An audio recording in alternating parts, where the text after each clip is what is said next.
The telegram arrived 3 weeks before Olivia Garrett did, and Nathan Xavier read it twice, 3 times, squinting at the cramped handwriting that promised him a worker who could handle books and correspondence for his struggling ranch outside Platteville, Colorado.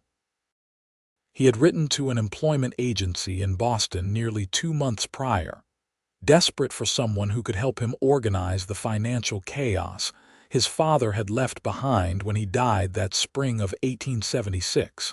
And now, finally, someone was coming. The telegram was brief, professional, signed only with initials, and Nathan assumed the O.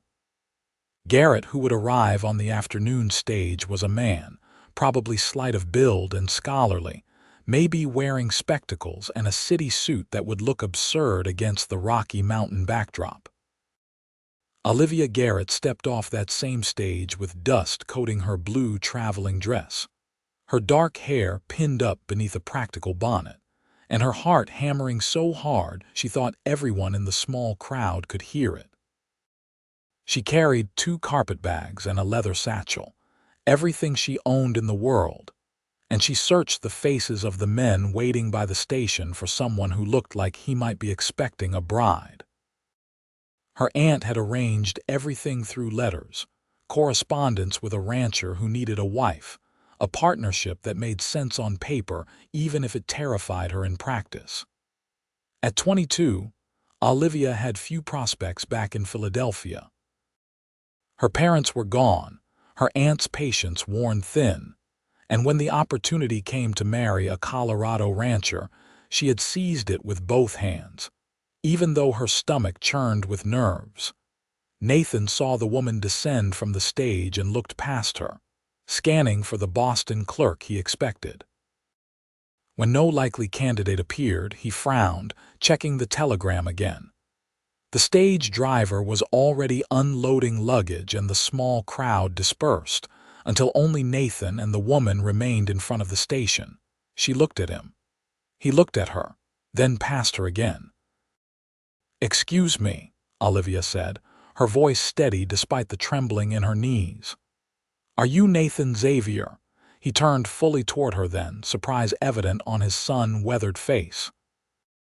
He was tall, broad-shouldered, with dark hair that needed cutting and gray eyes that held a wariness she had not expected. "I am," he said slowly. "Can I help you, miss?"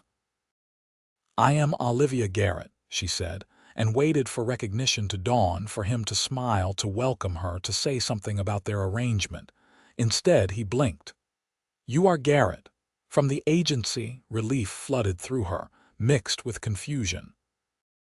"Yes, I received the letters about the arrangement. I came as soon as I could manage the journey." "Well," Nathan said, and she saw him reassess her with those gray eyes, taking in her practical dress, her sensible boots, the ink stain on her right index finger. "I apologize, Miss Garrett. I assumed from the correspondence that you were a man. But if you can handle books and accounts, the work is the same regardless. I hope the living arrangements will not be too rough for you. I can set you up in the spare room in the main house until we can build something more appropriate."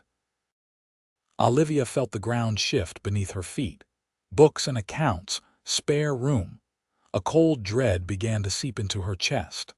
"I am sorry, Mr. Xavier, but I think there may be some confusion.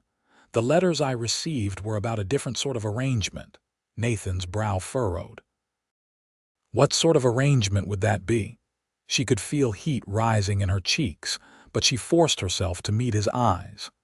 "A matrimonial arrangement, Mr. Xavier. I was told you were seeking a wife." The silence that followed was heavy enough to crush stone. Nathan stared at her as though she had spoken in a foreign language, his mouth opening and then closing again. Around them, Platteville continued its afternoon business, wagons rolling past, somewhere a dog barking, but between them the air felt frozen. "There must be some mistake," Nathan finally said, his voice rough. "I never wrote to anyone about marriage. I contacted an employment agency in Boston for a bookkeeper, someone to help manage the ranch accounts." Olivia's hand tightened on her carpetbag. And I received letters from my aunt about a rancher in Colorado who needed a wife. She showed me the correspondence. The details matched. Nathan Xavier, a ranch outside Platteville, Colorado territory. It seemed clear. Who is your aunt, Margaret Garrett? She handles these sorts of arrangements sometimes, connecting people who might suit each other. Nathan removed his hat and ran a hand through his hair, a gesture of pure frustration. I have never heard of any Margaret Garrett.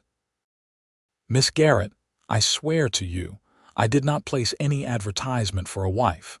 I would not do such a thing without being clear about it. The humiliation was complete now, settling over Olivia like a heavy blanket.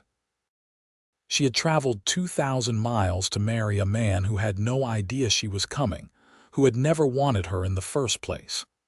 I see, she managed, proud that her voice did not break. Then it appears I have made a terrible mistake, or rather my aunt made one on my behalf. She stood there, 2 carpetbags and a satchel, everything she owned, in a town where she knew no one, with no money for a return journey even if she wanted to slink back to Philadelphia in disgrace. Nathan saw something in her face then, some flicker of the desperation she was trying to hide, and his expression softened. Look, Miss Garrett, this is not your fault. Clearly there has been some mix-up, some crossed wires in the correspondence.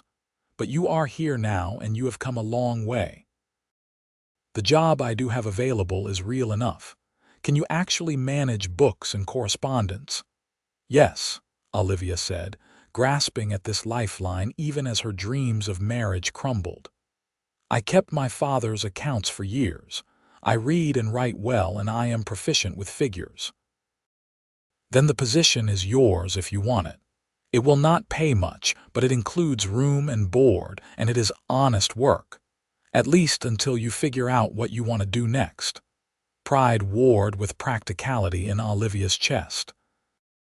She wanted to refuse, to find some other way, but there was no other way, not really. I accept, she said quietly. And I thank you for your generosity, Mr. Xavier. Call me Nathan, he said, picking up her bags with an ease that spoke of physical strength.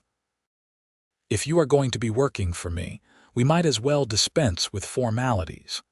My wagon is this way. The ride to the ranch took 40 minutes along a rutted road that wound through grassland beginning to turn gold with the approach of autumn. Nathan pointed out landmarks as they went. The creek that marked the eastern boundary of his property, the line of cottonwoods where deer came to drink at dawn, the distant peaks of the Rockies standing like sentinels against the sky. Olivia listened and watched, still processing the disaster of her arrival, still feeling the sting of rejection even though Nathan had been nothing but courteous.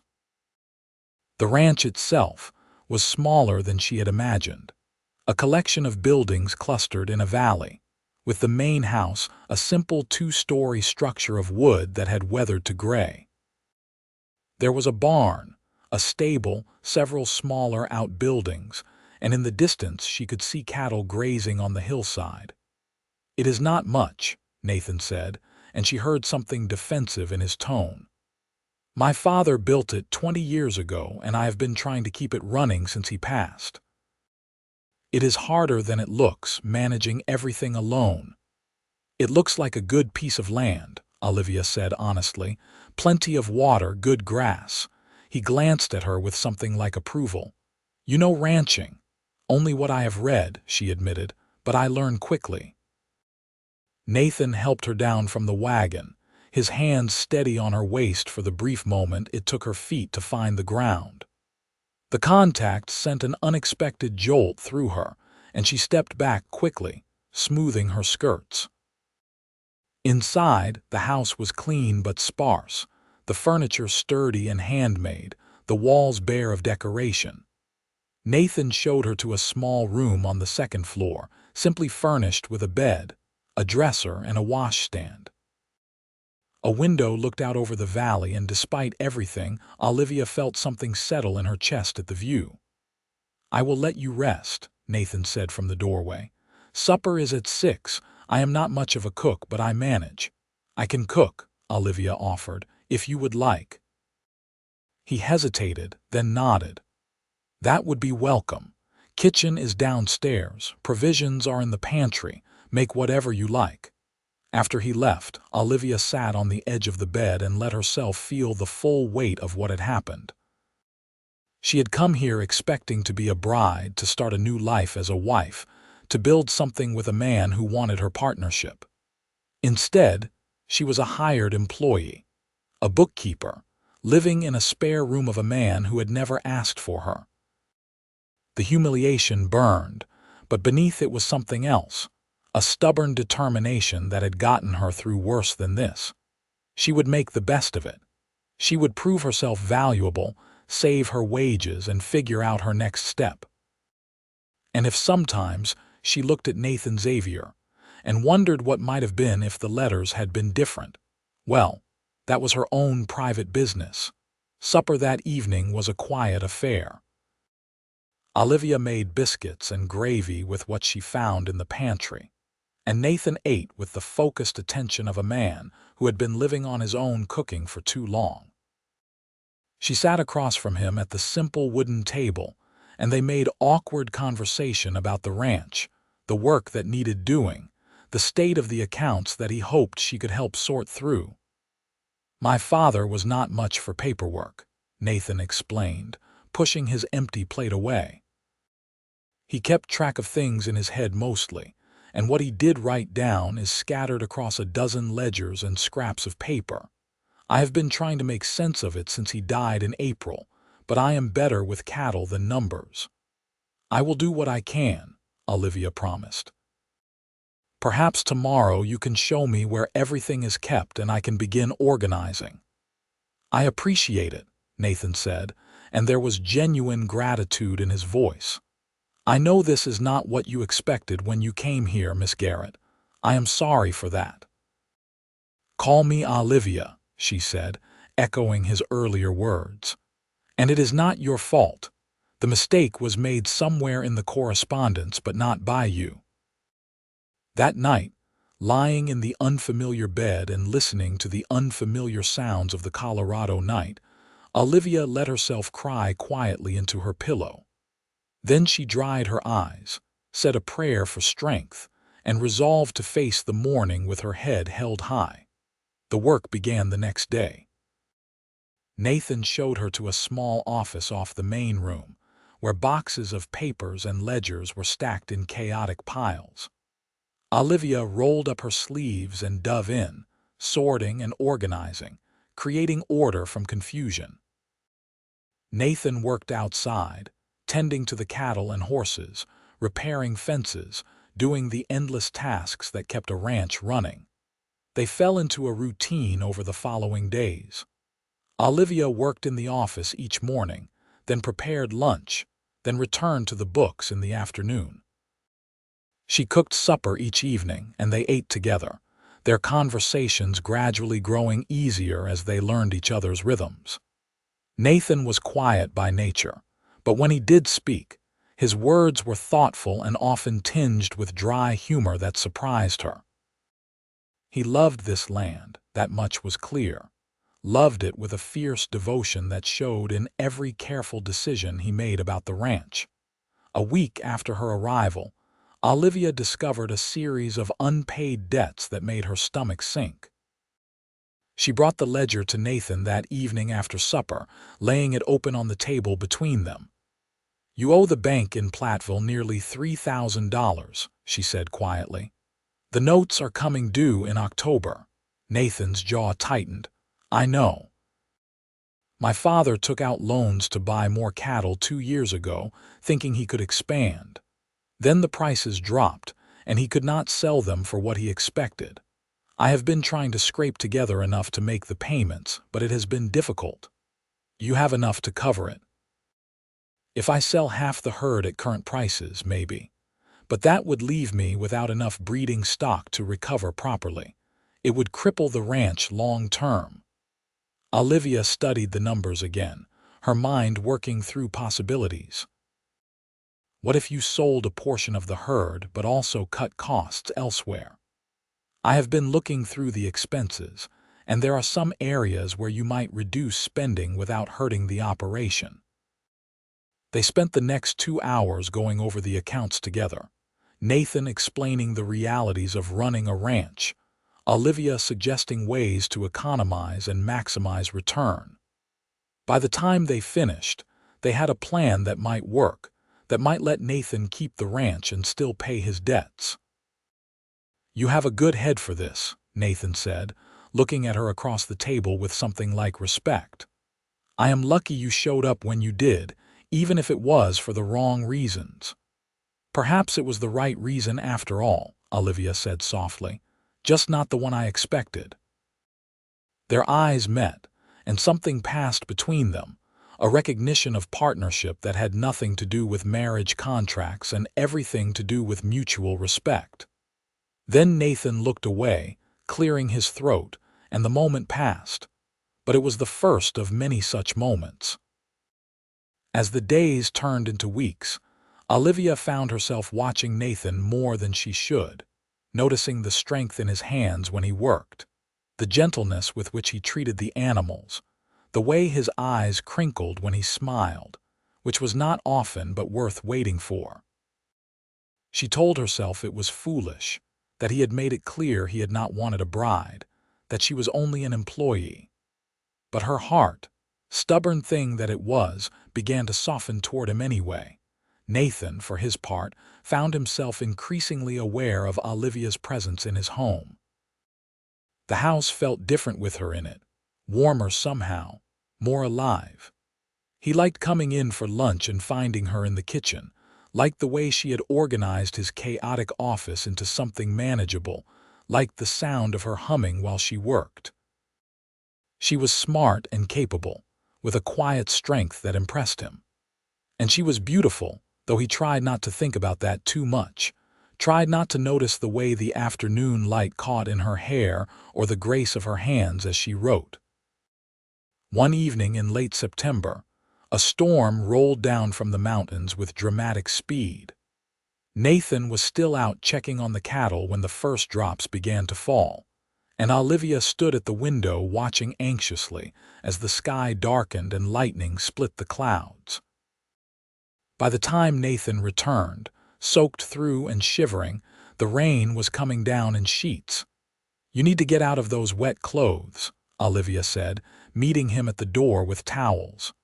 "I will heat water for coffee." She tried not to watch as he peeled off his dripping coat and shirt, tried not to notice the muscled planes of his chest and shoulders. He disappeared upstairs to change, and she busied herself with the coffee, her hands shaking slightly. When Nathan came back down in dry clothes, his hair still damp, she handed him a steaming mug and he wrapped his hands around it gratefully. Outside, thunder rumbled and the rain drummed on the roof. "I have always liked storms," Olivia said, standing by the window again. "There is something magnificent about them." Nathan came to stand beside her, close enough that she could feel the warmth radiating from his body. "They can be dangerous out here. Flash floods, lightning strikes. Lost a good horse to lightning once." "But still magnificent," Olivia insisted, and he smiled. "Yes," he agreed. "Still magnificent." They stood there together, watching the storm, and Olivia felt the air between them charge with something that had nothing to do with the lightning outside. She was intensely aware of him, of his presence, of the way he was looking at her rather than at the storm. "Olivia," Nathan said quietly, and the way he said her name made her breath catch. "I need to tell you something." She turned to face him, her heart hammering. "What is it?" He set down his coffee mug, his expression serious. "When you first arrived, when I thought you were just a bookkeeper, it was easy to keep things professional. But these past weeks, working with you, living with you here, I have come to realize something." "What?" she whispered. "That whoever made that mistake with the letters, whoever crossed those wires, maybe they were not so wrong after all. Maybe you were meant to come here, just not for the reason either of us thought." Olivia's pulse raced. "Nathan, what are you saying?" "I am saying that I have come to care for you. More than I should, more than an employer ought to care for his employee.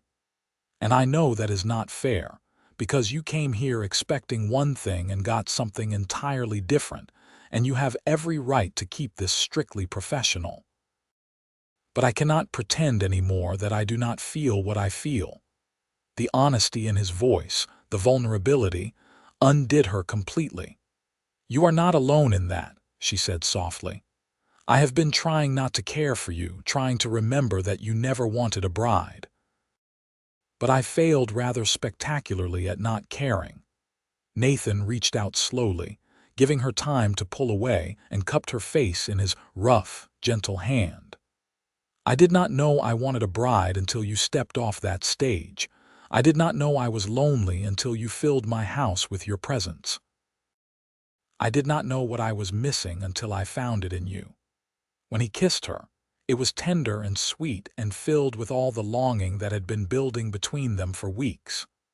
Olivia melted into him, her hands finding his shoulders, her heart singing with a joy she had not dared to hope for. Outside, the storm raged on, but inside, everything had suddenly become clear. They broke apart slowly, Nathan resting his forehead against hers. "I know this is fast," he said, "and I know we should probably be more cautious, but I would like to court you properly, Olivia Garrett. I would like to do this right." "I would like that too," Olivia said, smiling up at him. "Though I suppose we are doing this a bit backwards, given that I already live in your house."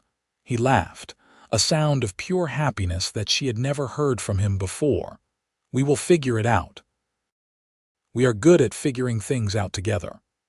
They talked late into the night, the storm providing a dramatic backdrop to their confessions and plans. Nathan told her about his childhood on the ranch, about his dreams for its future, about the loneliness he had felt since his father died. Olivia told him about Philadelphia, about her parents' deaths, about feeling adrift until she got on that train west. They talked about the confusion with the letters, trying to piece together how it had happened, and eventually concluded that Olivia's aunt must have somehow mixed up correspondence with the employment agency, and whatever matrimonial service she also worked with. "I should write to her," Olivia said. "Tell her about the mistake. Or you could write and tell her the mistake worked out better than anyone could have planned," Nathan suggested, and Olivia laughed. Over the following weeks, they courted in the way of people who already know each other well but are discovering new dimensions to their relationship. Nathan brought Olivia wildflowers from the meadow, and she baked his favorite pie. He taught her to ride properly, and she helped him draft better business letters. They stole kisses in the barn, held hands under the stars, and talked about everything under the sun. In late October, Nathan took Olivia into Platteville for the first time since her arrival. They went to church together, and afterward he introduced her to the townspeople as his intended, his pride evident in his voice. Olivia met the banker, the shopkeepers, the doctor's wife, and felt herself welcomed into the small community. On the way home, Nathan drove the wagon with one hand and held hers with the other. "I need to make the payment to the bank next week," he said. "Thanks to your work with the accounts, we managed to scrape together enough without selling off too much of the herd." "We make a good team," Olivia said. "The best," Nathan agreed, "which is why I want to make it official." He pulled the wagon to a stop at the top of a rise that overlooked the valley, the ranch buildings small in the distance. Then he turned to her, reaching into his pocket. "I do not have much to offer you," Nathan said. "Just a struggling ranch, a simple life, and a man who loves you more than he knew it was possible to love anyone. But if you will have me, Olivia Garrett, I promise to spend every day trying to make you happy." The ring he pulled from his pocket was simple, a thin gold band with a small stone, but to Olivia it was the most beautiful thing she had ever seen. "Yes," she said, tears streaming down her face. "Yes, Nathan Xavier, I will marry you." He slipped the ring onto her finger and kissed her there at the top of the rise with the whole valley spread out below them, and the autumn sun warm on their faces. It was perfect, more perfect than anything Olivia could have imagined when she stepped off that stage expecting to meet a stranger who wanted a bride. They were married in November, in the small church in Platteville, with half the town in attendance. Olivia wore a simple dress of cream-colored wool that she had sewn herself, and Nathan wore his best suit with a new string tie. The ceremony was brief but heartfelt, and when the preacher pronounced them husband and wife, Nathan kissed her with a joy that made everyone smile. The reception was held at the ranch, neighbors bringing food and music, the celebration lasting well into the evening. Olivia danced with her new husband under the stars, feeling happier than she had ever thought possible. When she had left Philadelphia, she had been running toward an uncertain future out of desperation. Now she was standing in the center of her own life, surrounded by community, married to a man she loved deeply, and it felt like coming home. That night, in the bedroom that was now theirs to share, Nathan was gentle and patient, taking his time, making sure Olivia felt cherished and safe. Their coming together was sweet and tender, and afterward, lying in his arms with her head on his chest, Olivia marveled at how far she had come. "What are you thinking?" Nathan asked, his fingers trailing through her hair. "That sometimes the best things come from mistakes," Olivia said. "That sometimes what we think we want and what we actually need are completely different things." "I needed you," Nathan said simply. "I just did not know it until you arrived." The winter was hard that year, but they faced it together. Snow piled deep in the valley, and the work of keeping the cattle fed and the ranch running was exhausting. But Olivia and Nathan were partners in every sense, working side by side, supporting each other through the difficult days and celebrating the good ones. In the evenings, they would sit by the fire, Olivia mending or reading while Nathan worked on tack or went over plans for the spring. Sometimes they talked, sometimes they sat in comfortable silence, but always there was the sense of rightness, of being exactly where they were meant to be. Spring came eventually, as it always did, melting the snow and turning the valley green again. Olivia discovered she was pregnant in April, exactly a year after Nathan's father had died, and when she told Nathan, he lifted her up and spun her around with pure delight. "A baby," he kept saying. "We are going to have a baby." The pregnancy progressed smoothly through the spring and summer. Olivia continued to manage the ranch accounts, even as her belly swelled, and Nathan fussed over her with an attentiveness that made her laugh and feel loved in equal measure. The ranch was doing better now, the debts slowly being paid down, the herd healthy and growing. In early September of 1877, Olivia went into labor on a bright afternoon with clouds building over the mountains.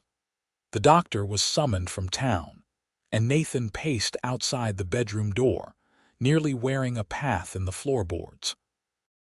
When he finally heard the baby's cry, he burst into the room to find Olivia exhausted but smiling, holding a small bundle.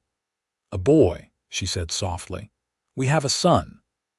Nathan looked down at the tiny face of his child, at the small hands waving in the air, and felt something break open in his chest. "He is perfect," he whispered. "You are both perfect." They named him Thomas after Nathan's father, and he became the center of their world. Olivia marveled at how her life had changed, how she had gone from a lonely woman in Philadelphia to a wife and mother on a Colorado ranch, and how happy she was despite the hard work and occasional hardships. As Thomas grew from infant to toddler, the ranch continued to thrive. Nathan hired a couple of ranch hands to help with the work, freeing up more time for him to spend with his family. Olivia still managed the accounts, now with Thomas playing at her feet, and she had become an integral part of the ranch's success. One evening when Thomas was 2 years old, sitting at the supper table with food smeared on his chubby face, Nathan reached across and took Olivia's hand. "Do you remember the day you arrived?" he asked. "How could I forget?" Olivia said. "The worst and best day of my life." "I was so confused," Nathan said, smiling at the memory. "This beautiful woman telling me she had come to be my bride, and I had no idea what she was talking about. And I was so mortified," Olivia added, "standing there with all my belongings, realizing you had never asked for a wife." "Best mistake anyone ever made," Nathan said. "Though I suppose we should actually figure out what happened with those letters." Olivia had eventually written to her Aunt Margaret, and the response had been illuminating. Margaret had indeed been handling correspondence for both an employment agency and a matrimonial service, and in a moment of distraction, she had mixed up the files. The letter meant for a different rancher seeking a bride had gone to Nathan, and Nathan's request for a bookkeeper had gone to a gentleman in Wyoming. Margaret had been appropriately apologetic, but by the time her letter arrived, Olivia and Nathan were already engaged and laughing over the confusion. "I am glad she made that mistake," Olivia said now, watching Thomas bang his spoon on the table. "I cannot imagine my life any other way." "Neither can I," Nathan said. 2 years later, Olivia gave birth to their second child, a daughter they named Grace. She had her mother's dark hair and her father's gray eyes, and she ruled the household with an iron fist from the moment she could crawl. Thomas adored his little sister, and Nathan was wrapped around her tiny finger. The ranch continued to prosper. Nathan expanded the operation carefully, never overextending the way his father had, always consulting with Olivia about the finances. They became known throughout the region as shrewd but fair business people, and their partnership was held up as a model for others. When Thomas was 7 and Grace was 5, Nathan hired a school teacher to come to the ranch twice a week to educate the children. Olivia supplemented those lessons with her own teaching, and both children showed promise in their studies. Thomas loved the ranch, following his father everywhere, already talking about the day when he would run it himself. Grace was more interested in books and numbers, sitting with Olivia in the office and asking questions about the accounts. Life settled into a comfortable rhythm. There were challenges, of course. A harsh winter when they lost some cattle. A dry summer when the creek ran low. A scare when Thomas fell from a horse and broke his arm. But through it all, Olivia and Nathan faced everything together, their love deepening with each passing year. On their 10th wedding anniversary, Nathan took Olivia back to the rise where he had proposed. The children were with a neighbor for the afternoon, and they sat on the wagon seat looking out over the valley that had become their whole world. "You ever regret it?" Nathan asked. "Staying here, marrying me, giving up whatever life you might have had elsewhere?" Olivia looked at him with surprise. "Not for a single moment. Do you regret that I showed up instead of the male bookkeeper you expected?" Nathan pulled her close, kissing her temple. "That was the best surprise of my life. I love you more now than I did the day we married, and I loved you quite a lot then." "I love you too," Olivia said. "You and the children and this ranch and this life, all of it." They sat there as the sun began to set, painting the sky in shades of orange and pink, and Olivia thought about the telegram that had arrived all those years ago, the crossed wires and confusion, the way she had stepped off that stage expecting one thing and found something entirely different and infinitely better. The years continued to pass. Thomas grew into a capable young man, tall like his father, with a good head for ranching and a gentle way with animals. Grace remained sharp as a tack, eventually taking over more of the account management from Olivia. When Thomas was 19, he married a girl from town, a sweet-natured young woman named Sarah, and they built a small house on the far side of the ranch property. Grace, at 17, showed no interest in marriage yet, much to the disappointment of several young men in the area. She wanted to study, possibly go to Denver for proper schooling, and Nathan and Olivia supported her ambitions even as they would miss her. In the spring of 1891, Olivia discovered she was pregnant again, to everyone's surprise. She was 41 years old, and neither she nor Nathan had expected another child. But there it was, a new life growing, and after the initial shock wore off, they found themselves delighted at the prospect. "Another adventure," Nathan said, his hand on her still flat belly. "We seem to be good at those." The pregnancy was harder than the previous two, and Olivia tired more easily.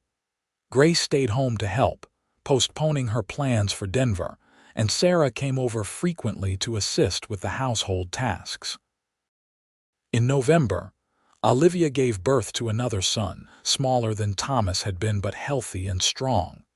They named him Michael, and he became the beloved baby of the family. Thomas and Sarah doted on their little brother-in-law. Grace spoiled him terribly, and Nathan carried him everywhere, this unexpected gift of their later years. Life continued its gentle rhythm.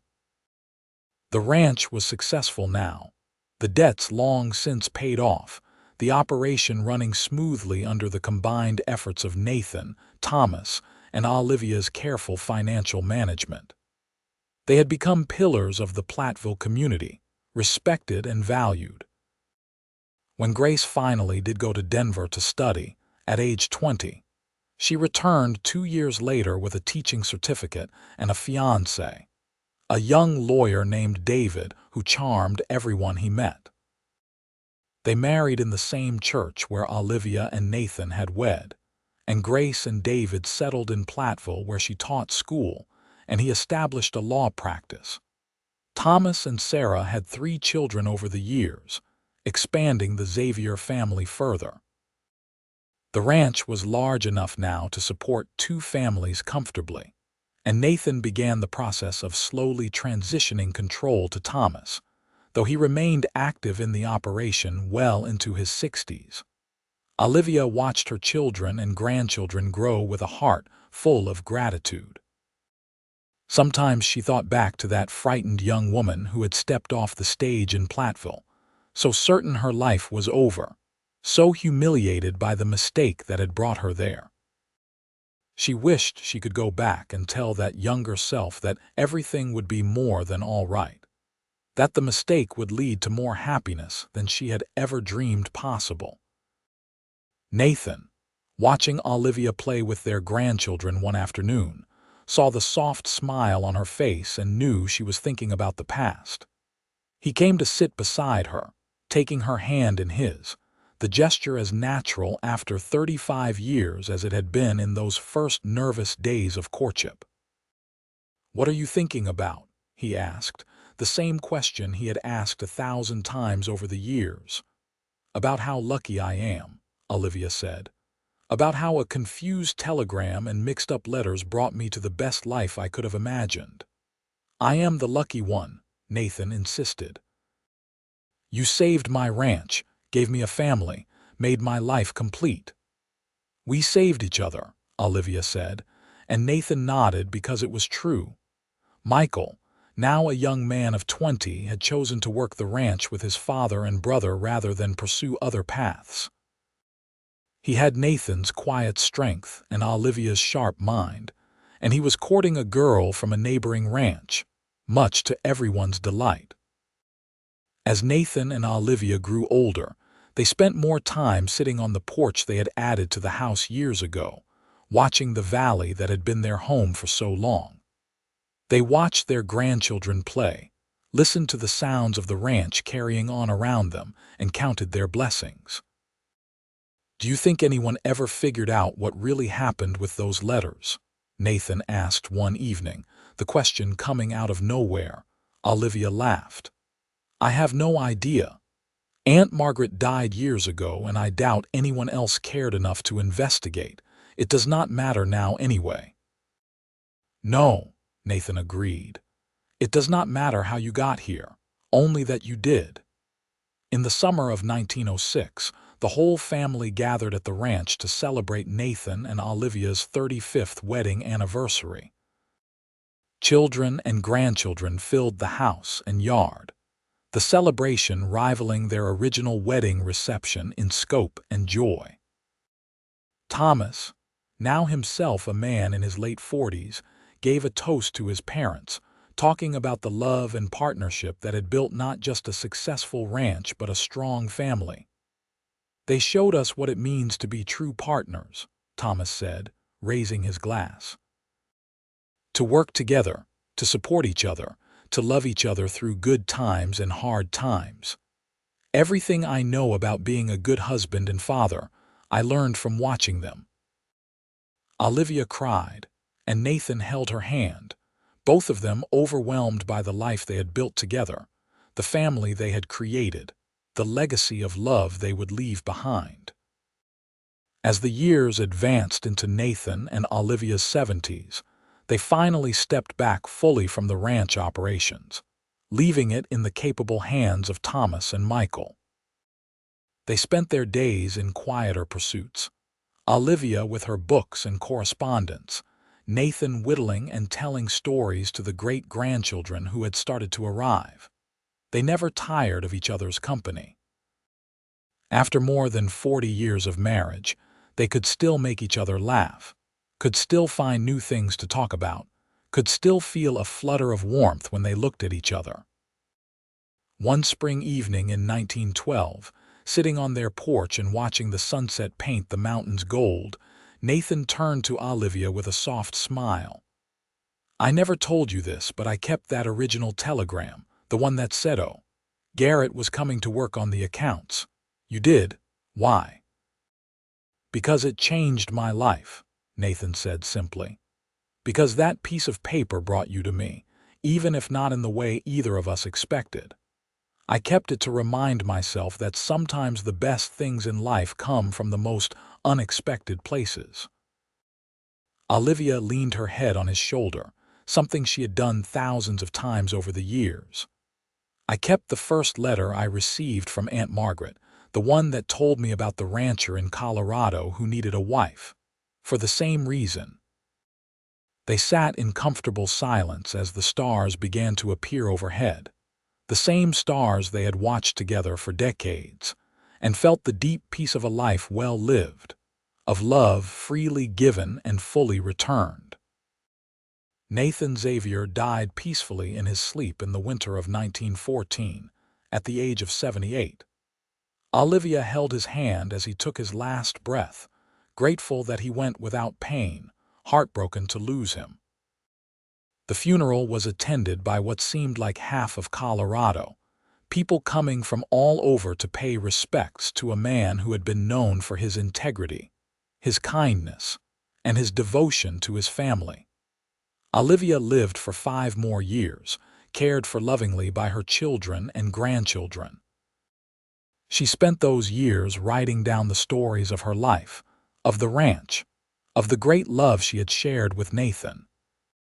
She wanted the future generations to know how it all started, with a confused telegram and a mix-up in correspondence, with a woman expecting to be a bride and a man expecting a bookkeeper, and how that mistake had blossomed into something beautiful. She died in the spring of 1919, surrounded by family, her last words a whisper of Nathan's name.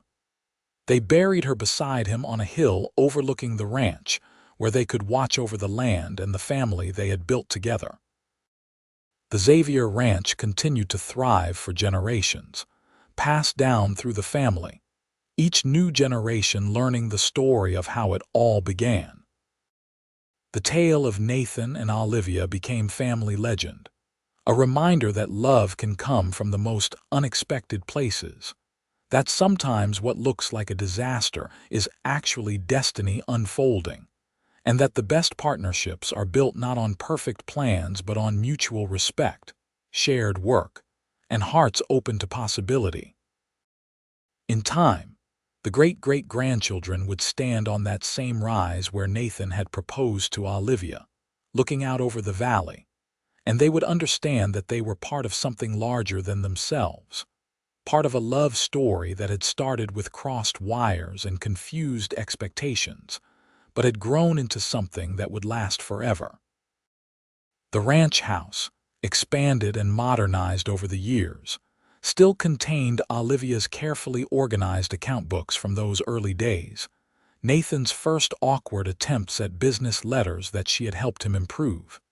And in a frame on the wall, the telegram that had started it all, yellowed with age but still readable, promising the arrival of O. Garrett to handle books and correspondence.